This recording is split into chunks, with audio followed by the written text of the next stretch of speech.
রাস্তাঘাটে দেখলে যাকে সবাই সেলাম ঠোকে, সেই যে লোকটা লম্বা গড়ন, চেনেন নাকি ওকে?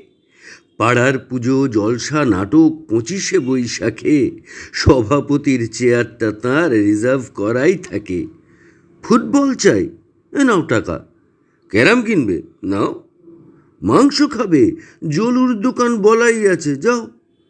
না চাইতেই বাড়িয়ে দেন 500,000 টাকা।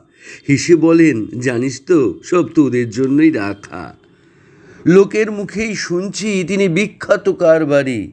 সেই সুবাদে শহরে তার 27খানা বাড়ি।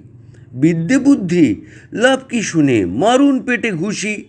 ক অক্ষর গোমাংস আর ছাই ভস্য ভূষি।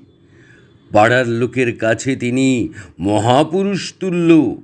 হঠাৎই এক রাত্রিরে তার আসল রূপটা খুলল।